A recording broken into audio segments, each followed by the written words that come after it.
We are back with a cover-to-cover crazy chapter in One Piece chapter 1111. 1111. We got Morse code in the chapters now, but we are going to waste no time on this one, and we are going to jump right into it. Page 1, crashing into the chapter, we have St. Marcus Mars finally pushing his way through the Lava Space Dome, which we speculated it wouldn't take that long. The name of the chapter is Sun Shield. This is not the shield. No, definitely not. He was right through that thing and then got right down to work too. Immediately spotted Jinbei and went right at him.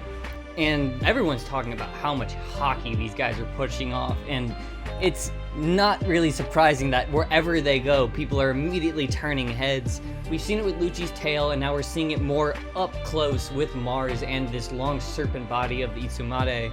But seeing that black flame, that kind of similar to their cloud, extending over different parts of their body, it's just interesting to speculate if that's like a physical enhancement or something like that.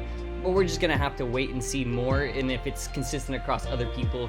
And we see Mars with those black flames closing in on Zoro and Jinbei's area, and Jinbei pretty much realizes, all right, we gotta get moving towards Zoro. We gotta get this whole fight moving on. Yeah, and Zoro, because Lucci's still standing, he hasn't fully been defeated. He doesn't see this fight as done, and him being the child he is, wants to continue going, and Lucci also is ready to put on another attack. And I'm glad that Jinbei kind of just took it under his wing, literally, to be like, all right, you won, the fight's over, son, we're going home. I also love how he apologizes before he hits Lucci, because that's just a true sportsman in him. Like, he knows he's interrupting a fight that's built on honor, and he doesn't have the right in normal situations to do this. But this isn't a normal situation. Oh, not at all. And so we see that 5,000 brick fist and probably the most visually impressive Jinbei attack we've seen in a while, because this thing just decimates the forest, knocks Lucci out of his awakened form, dissipates his awakened cloud. It's impressive to see something like this from our number 3 as of right now. And that's no disrespect to Sanji, that's just what Zoro likes to refer to them as, so that's probably what he's seeing it as too. And speaking of a sight to see, flipping over to the next page, we see Lucci seeing essentially God before his eyes. Yeah, that would be extremely intimidating. And he wastes no time, Mars, when he pulls up. The first thing he says, "Where is York?" And, Lucci actually holds his own pretty well. He gives him basically a full rundown. She's in the control room. Here's where all the Straw Hats are nearby. They have their escape plan. And then also tells him about the Cypher Pole agents and Seraphim that are trapped in the basement. And I also wanted to key in on a particular visual of that first giant panel of Mars just looming over Lucci. It's kind of ironic seeing the man with those scars on his back that form the world government symbol from a random cannonball standoff he had with pirates when he was like 13, by the way. Side note, their most loyal follower in the face of God like this is still terrified. It's just a very interesting visual. But you're right, even on his last gasp, Lucci is still very diligent to give a top to bottom report, and even Mars is like, okay, no questions. Yeah, and I mean, he even gave him like the update of we have 6 minutes left now. Yeah, at the very end. Very on top of what all needs to be done, even in this crazy moment. And yeah, Mars seems pleased, starts to head out, and then we finally get a little bit of humanity out of Lucci, asking Mars, hey, can you please help Kaku? He's badly hurt. Also in the control room. Yeah, he refers to him as his partner, and I mean, that's what they are, but they also grew up together, all of CP9, Khalifa and Bluno and all of them, and with how much he respects strength, it's not unlikely that he kind of used this as the closest thing he has to a brother, so it's nice to know he has some tiny ice cold heart. Yeah, and that makes one of them, because Mars gave us by far the most savage insect line we've gotten. Saturns are nothing compared to this, because this is him talking to one of his most loyal followers who just gave him all the information and then some that he asked for. And it says, yeah, can't really promise the safety of one insect when I'm trying to exterminate the whole hive. That's insane. It's insane way to talk about anybody, but it's not unfamiliar. Like you said, Saturn has said it himself. Now Mars has said it. It's not unlikely that they might just view pretty much everybody that's not these 5 and Emu as insects. They might even see the other celestial dragons this way, because they pretty much are gods, and Emu is their better, but that's pretty much it. So it gives them a sense of presence too. And it's not a very warm one, unlike the reunion we see on page 6, where Luffy and the Giants are they're laughing so hard in the middle of this chaos. Yeah, and I loved, they even asked him, how did you learn how he looked?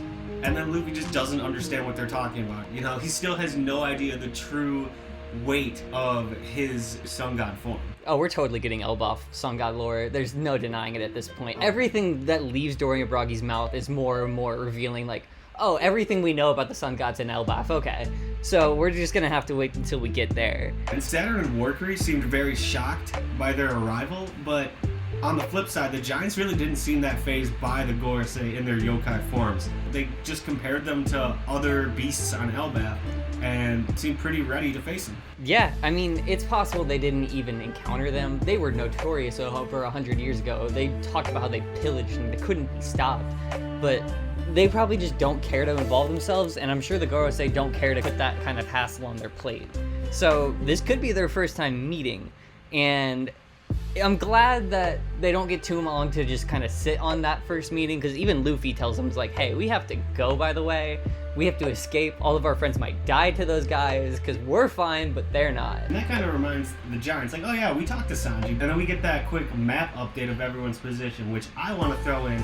Hilarious note. Vegapunk is still seen as with Sanji, but we just get bleh, yeah, his tongue out, like, pretty much being referenced as he did. It's just a tiny little detail in the corner, but you're right. And it's interesting he's carrying him with him still, considering everything, but he has to follow through on his promise to get him there, and maybe there's hope. But I also wanted to kind of focus on that horn. It is very common in a lot of Norse mythology for any particular horn to be called the Galar horn, which Heimdall himself rings often at the start of Ragnarok to rally their allies. They're calling to their ship and their allies there, but this could just kind of be a small hint by Oda to say, everything's about to hit the fan here. We are truly in the final saga. Everybody's coming to play. And once they heard that horn get blown, all the Giants were like, alright, we're done. We can go back to the ship now. This is what we came for. There's no gold with the Marines. Let's split. Yeah, I don't blame them. There's nothing to pillage or to loot on a warship.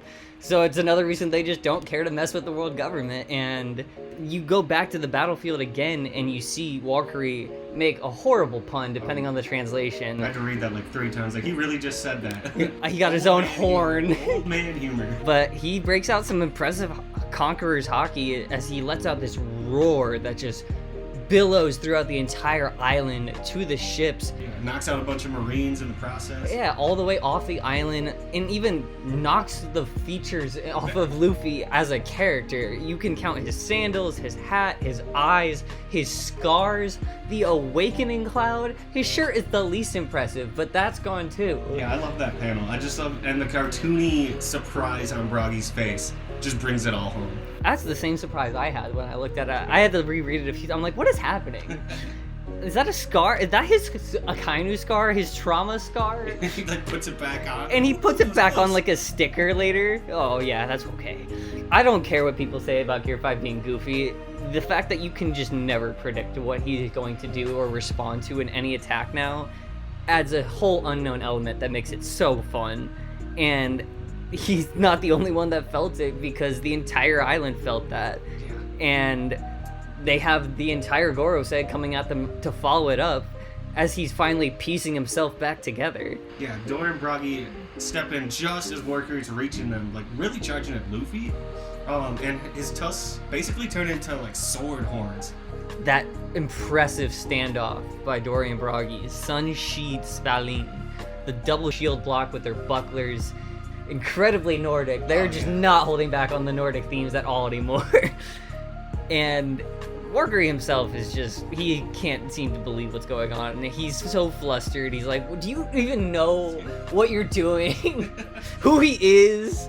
Like, why are you doing this? Just the layback, of course, he's our buddy. It's a good thing they're there and Luffy's there with him too, because even after they protected him, Saturn himself, as derpy as it looks, on the next page says, alright, we're just gonna have to erase you from history if you're choosing to be his buddy. And you see a different number depending on the panel you look at, but from anywhere to 5 to 7 poison balls he shoots out of his mouth, high speed, and it's a good thing we have the Sun God and his goofy self. Yeah, and honestly, he was very on top of this happening in the moment. He immediately recognizes this is a poison attack, yells at them, and then he grabs the nearby tree, love this, chews it down, paints it black into a baseball bat, and then throws on a helmet. And that helmet itself and the bat have his classic 5-6, a reference to Luffy's number, which you'll see it even more in the series, I'm sure, as we go forward with goofy stuff like this. But he's pulling Toon Force. He has one swing, hits all of these non-actual solid objects I would only be inclined to believe, back at the Gorosei, and they blow up. Yeah, hit a home run. It's a grand slam. Even Dory and Broggy are like, oh, great, it's over. Yeah, they did kind of drop their guard, but again, Luffy, as silly as he seems, is very impressively aware of the actual gravity of this situation, and tells them, no, guys, we gotta go. They're immortal. This doesn't matter. They're gonna get back up, and they do. Absolutely. I'm really glad, because I think a lot of fears people had with Gear 5 is that he's so goofy, he might lose a lot of those like keen battle instinct moments that Luffy has, where even if he's a bit thick-skulled, he is very keen on those kinds of situations, and it's continued over to here, so I'm glad it's almost heightened in such an intense situation like this. And it's needed, because like you said, they would have dropped their guard, and instead they have a chance to get out of here and try and meet up with the rest of their crew. And so they take off. Jupiter joins and chasing after them, and the Giants really still aren't taking this seriously, still laughing. Honestly, Luffy is the most serious, which is very ironic. And so we cut over to the rest of the crew, all of them kind of converging from different places.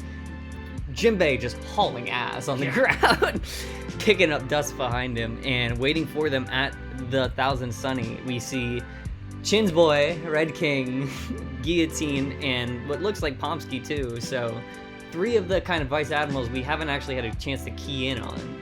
And I mean, it'll be interesting to see what they can do, but I just see them as more of like a small roadblock, if anything. Oh, there's no doubt, considering especially how many of the Straw Hats are uninjured to this point. And instead, it seems like they're kind of just going to get pushed through very easily. We'll just have to see if any of them have anything impressive to show us. Yeah, speaking of impressive, whew, that last panel, man, so much goes down. First, we got Mars busting into the control room, immediately on York's ass. Where's the room in the broadcast? Where do I find this? And she's obviously terrified, but man, she's gone. Oh, her panic and she's not even answering the questions. There's no way she's helping him, so she's not as useful as Lucci. She's just gonna be gone. And it seems like somebody else has done his Kizaru. It doesn't matter. He's just checked out. He is done. He's not fighting anymore. Until anything like a chance to revive Vegapunk come back up, I'm pretty sure we're not gonna see a lot of Kizaru. Yeah, I mean, they offered to help him. He basically just said, nah, let me lay here. I'm fine. Let me die. And instead, we have a chance of somebody actually standing up with the Iron Giant. I'm so excited. And the way they describe it is so cool. A titan in the middle of an inferno. Talking about it growling, but the thing it actually growls out. Joy Boy, forgive me. Just cliffhanger after cliffhanger after cliffhanger. And again, just another similar colossal figure connected to Joy Boy that has some sort of crime they might be asking for forgiveness from. Takes you right back to Zunisha, and if you can consider Joy Boy's apology poneglyph to the previous Poseidon, you would imagine it was another giant mermaid. It seems like all of Joy Boy's friends were giants, so the odds of him being a giant or a buccaneer at least are seeming closer and closer to 100 as we go throughout the story. And though that will conclude what we have for our recap and lead us into a few questions we wanted to ask about the chapter. Yeah, so first, what do you think the Iron Giant specifically is apologizing for, and how exactly will he play into the Straw Hats' escape from Egghead? Because it definitely seems like he's going to be a sort of unstoppable force, but whether or not he's dependent on how powerful the Gear 5 transformation is or not, we're going to have to wait and see. So give us your thoughts. I'm also interested to see, is this a sort of last stand for him, or does he maybe even continue on with the crew? And in terms of continuing to make an impact, let's talk about somebody who we hope will finally make an impact. And our second question, just how much of a roadblock do you think the Vice Admirals will be? Or do you think they'll shock us? I mean, like you said, even before the real powerhouses of the crew get there, most of the Straw Hats are in good condition and obviously are very seasoned fighters at this point. I'm sure that they'll have their own powers, the Vice Admirals, but I don't see them being really much of a threat. I mean, they're part of the insects that the Gorosei are referring to. At this point, they're kind of power scaled out. Yeah, I don't know if they'll be killed, but they'll definitely kind of just be pushed off to the side. And so let's ask another question, because with Mars being kind of alone in the basement with all of those Cypherpole agents in New York, there's somebody else down there too, as Lucci said, the Seraphim.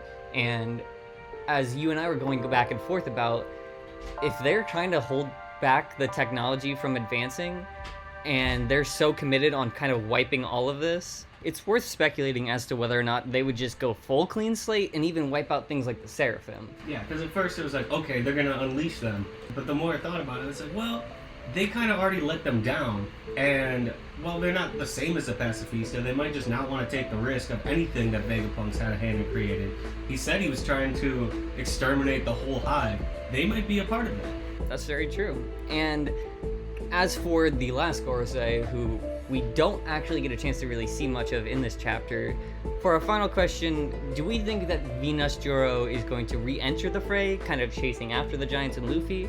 Or do we think it's more possible he's going to kind of get a face-off with Jinbei and Zoro, or Sanji carrying what might be Vegapunk's corpse, or the last-ditch effort to keep him alive? See, I think he is going to probably cut off either Zoro or Jinbei, which then we could maybe even see the swordsmans in action, or Sanji with Vegapunk, which would also make sense because that's one of the main guys they're there to take out. That will conclude all the questions we have. Tons of cliffhangers to discuss. So you guys please give us your thoughts on these questions and just anything from the chapter that you thought was either incredibly cool, something that we might have overlooked, or anything like that. Make sure that you like this video if you enjoyed, subscribe for more content like this, comment who you think might be in the most danger on Egghead in the coming chapters, and of course, as always, be crew.